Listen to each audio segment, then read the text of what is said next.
आप सभी को खेद सहित सूचित किया जाता है कि किसी विशेष कारणवश कुमार राम का युवराज्याभिषेक स्थगित किया जाता है।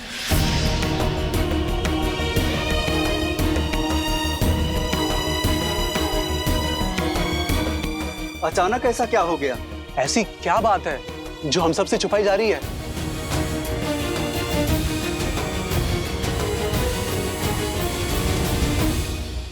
महाराज दशरथ और कुमार राम का विनयपूर्वक आग्रह है अपनी प्रजा से कि आप सब अपने अपने घरों की ओर प्रस्थान करें। उचित समय पर आप सबको संबोधित किया जाएगा।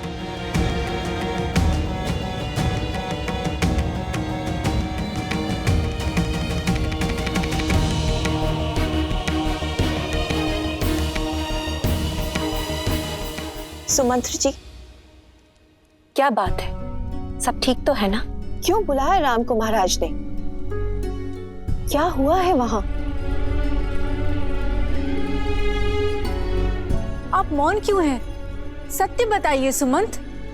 कुमार राम महाराज के साथ ही हैं। उन्होंने आप सबसे निश्चिंत रहने के लिए कहा है।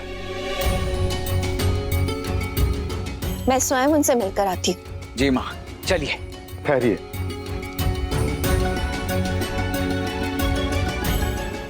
कुमार राम का आग्रह है कि अभी कोई भी उनसे मिलने ना आए।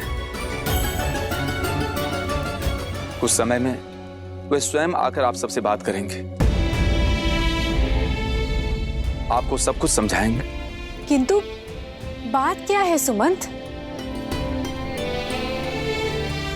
क्षमा महारानी, मुझे केवल इतना ही संदेश मिला है।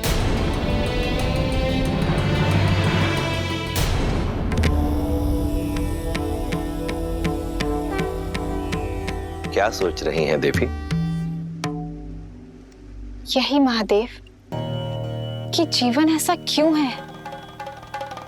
मनुष्य जब सुख और आनंद के शिखर पर होता है, तब दुख और विपदा की खाई इसके सामने क्यों आ जाती है? जीवन है, इसीलिए ऐसा है। हृदय की प्रत्येक धड़कन के पश्चात एक विराम आता है। प्रत्येक श्वास के पश्चात निश्वास आती है। श्रीमद् रामायण भी संसार को यही समझाती है कि यदि व्यक्ति के जीवन में कोई आपदा आती है तो वो साथ में दो अवसर भी प्रदान करती है। हार जाओ या पार जाओ। यूं समझ लीजिए देवी कि कई बार जीवन यात्रा में व्यक्ति के समक्ष मानो संकटों का एक बड़ा सा पर्वत आ खड़ा होता है। किसी प्रकार से वो उस पर्वत को पार कर लेता है तो क्या देखता है कि सामने एक अत्यंत गहरी खाई है। भरसक प्रयत्न करके वो उस खाई को पार करता है तो देखता है कि सामने पहले से भी कहीं ऊंचा एक और पर्वत खड़ा है। अब ऐसी विषम परिस्थिति में वो किस विकल्प का चुनाव करेगा, ये चयन उस मनुष्य का ही है। श्री राम के जीवन में भी ऐसी ही दुविधा आई, परंतु उन्होंने हार जाना नहीं, पार जाना चुना।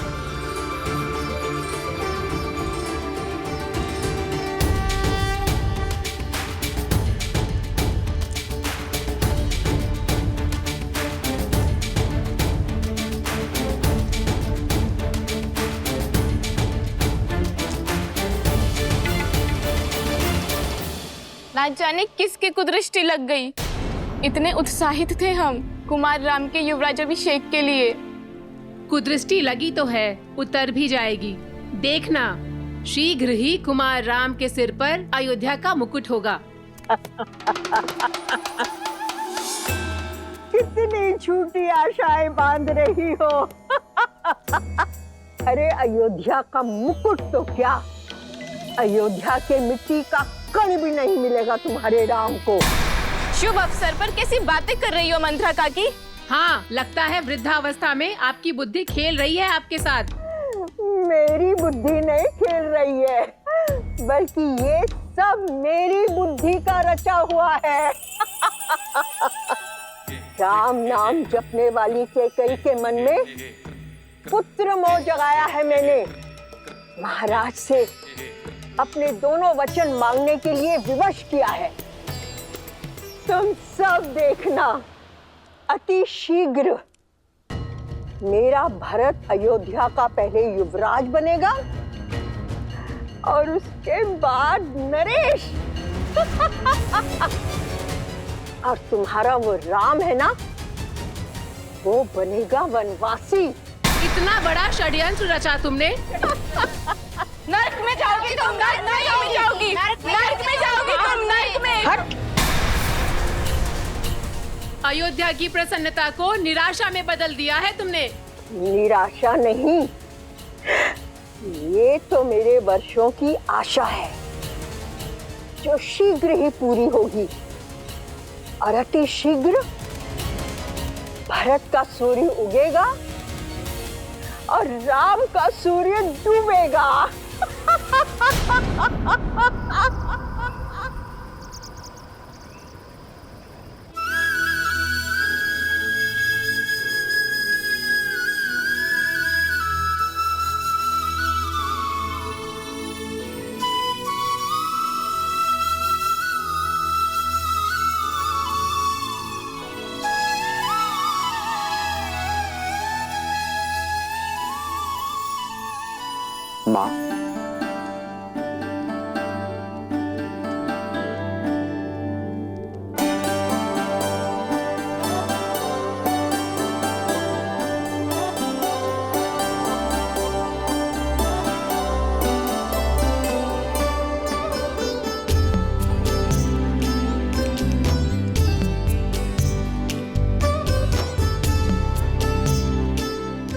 माँ, मैं जो विघ्न था वो टल गया राम।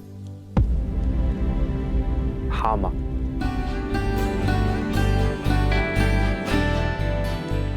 रघुवंश की मर्यादा पर आया विघ्न टल गया है।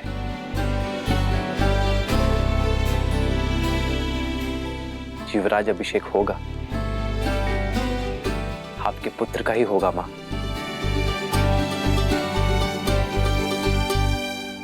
किंतु मेरा नहीं।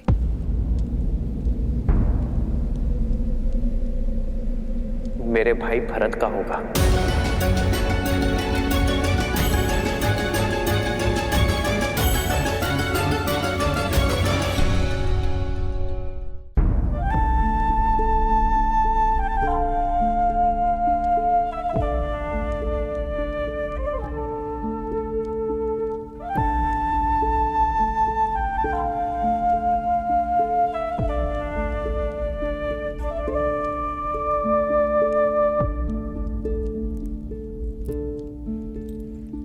किंतु मां,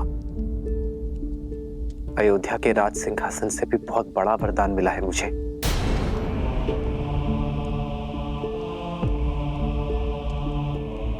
अपने पिताश्री के वचन को निभा सकने के योग्य बनने का वरदान।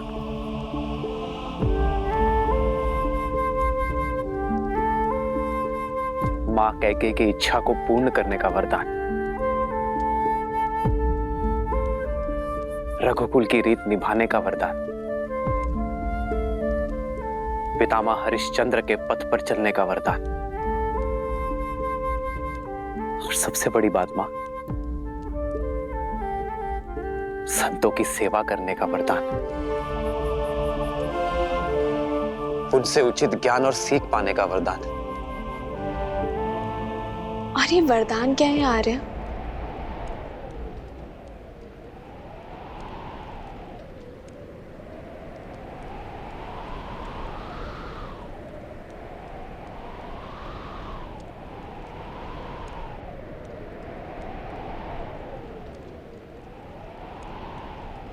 चौदह वर्ष का वनवास। 14 वर्ष का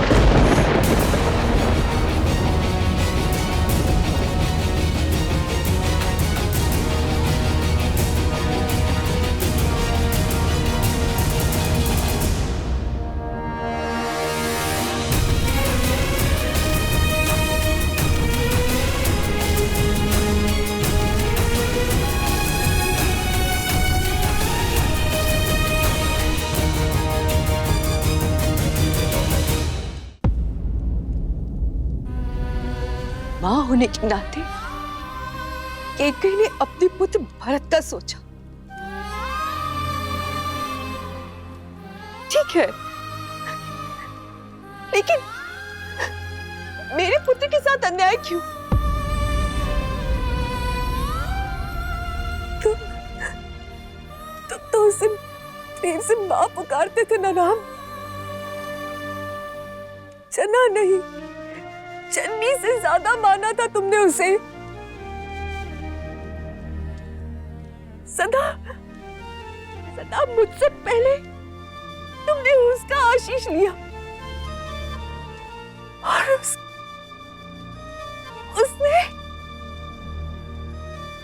ये अभिशाप दिया।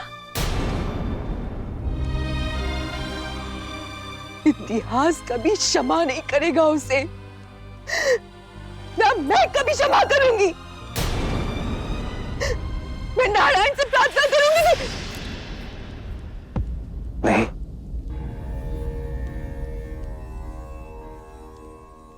मां कैकेयी पर क्रोध ना करना। उन्होंने तो मुझे जीवन का उचित अर्थ सीखने का अवसर दिया है। मां कैकेयी ने मुझे राज सिंहासन और राजनीति के चक्रव्यूह से मुक्त कर दिया है। मां,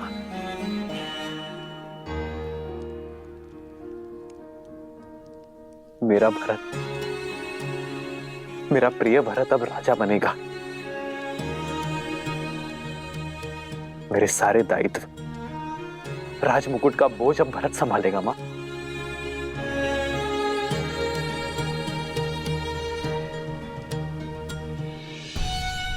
मां कैकेयी आपसे छोटी है ना, आपसे कम संभाले ना।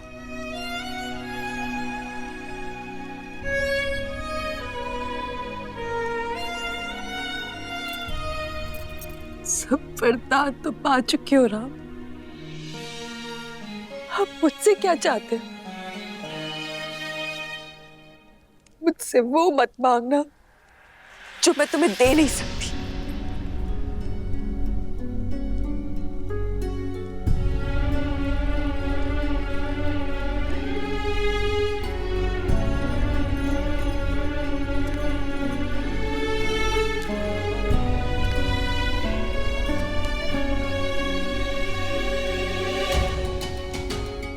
मैं वही मांगने आया हूं मां, जो आप मुझे नहीं देना चाहती।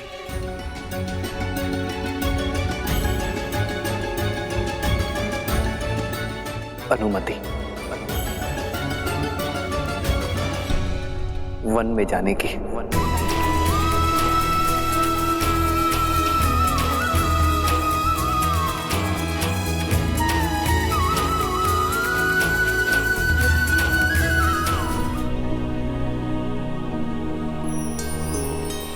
सत्य कहा आपने आर्य। वनवास जाने का आदेश केवल श्री राम को है, रे श्री राम को।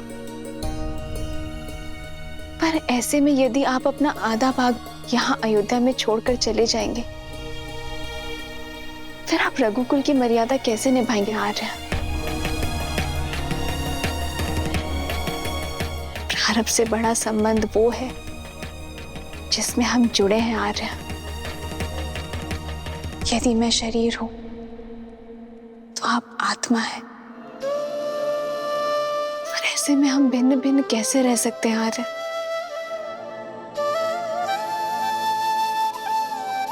एक स्त्री एक घर की शोभा होती है सीता, जो आदर स्नेह की पात्र है, उन्हें वनवास का भागीदार नहीं बनाया जाता सीता।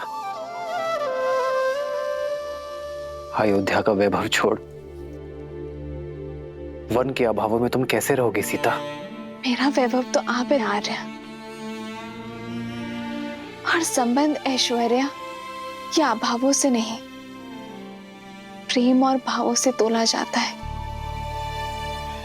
रानी वास हो या वनवास, जहां श्री राम होंगे वहीं सीता करेगी निवास।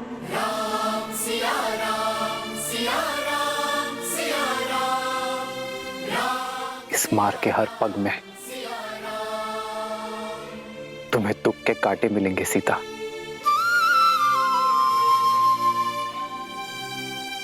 स्वीकार है,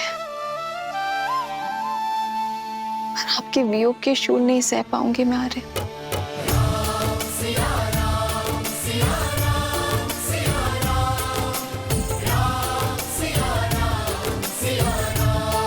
किंतु मिथिला नरेश को मैंने वचन दिया था सीता कि उनकी पुत्री को सदा सुरक्षित रखूंगा।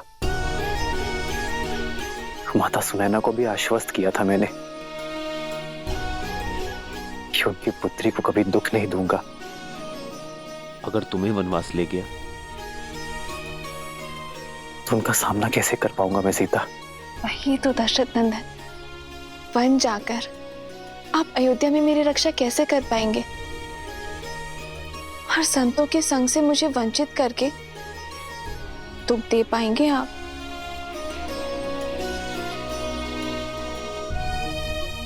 कहीं आप स्वार्थी तो नहीं हो गए हैं? वन की सुंदरता, ऋषियों के सत्संग से मुझे वंचित करके स्वयं सारा सुख भोग लेना चाहते हैं। आप अपना वचन पूरा करें, ये गर्व है मेरे लिए। लेकिन आर्य, मैंने भी वचन दिए हैं, माता पिता को वचन दिए हैं कि मैं सदा मिथिला के संस्कारों को निभाऊंगी। अग्नि को साक्षी मानकर वचन दिया है कि मैं सदा आपकी परछाई बनकर रहूंगी। मैं जनक नंदिनी सीता वचन देती हूँ कि मैं आपका हाथ कभी नहीं छोड़ूंगी। धर्म के पथ पर आपका हाथ थामे आगे बढ़ूंगी। यदि कभी आपके धर्म पर या आप पर कोई संकट आया, आपकी रक्षा के लिए मैं अपने प्राण देने से पीछे नहीं हटूंगी। हम सुख में दुख में सदा एक दूसरे के साथ रहेंगे। आप अयोध्या की गरिमा और रघुकुल की मर्यादा के लिए वनवास जा रहे हैं ना? और मैं भी तो रघुवंश का एक भाग हूं ना। सोचिए आर्य, जब इतिहास कहेगा कि रघुकुल की कुल वधू ने महल के सुख के लिए अपने पति का साथ छोड़ दिया, तो क्या तब भी अयोध्या की रघुवंश की गरिमा बनी रहेगी?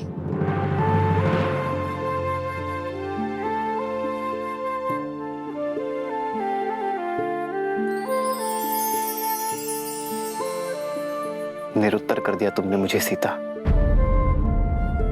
कि तो जहां हम जा रहे हैं वो कोई वन नहीं है, वो वन है। यदि हम दोनों साथ होंगे तो मेरे लिए वन भी उपवन हो जाएगा। आप ही ने तो कहा था ना कि इस संबंध में हम दोनों बराबर होंगे, पद में, सम्मान में, अधिकार में। फिर दायित्व निभाने में आप मुझे कम कैसे आंक सकते हैं?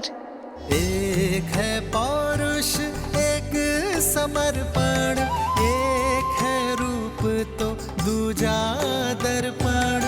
एक है पौरुष, एक समर्पण, एक है रूप तो दूजा दर्पण। जन्म जन्म का है ये संगम, राम रतन एक माता अपने पुत्र का विवाह इस आशा से करती है कि जब वो नहीं संभालने के लिए होगी तब उसकी पत्नी उसका साथ देगी। अपने स्वार्थ में मैं ये माता का कर्तव्य भूल गई थी, पर अब मैं तुम्हें नहीं रोकूंगी सीता। तुम्हारा स्थान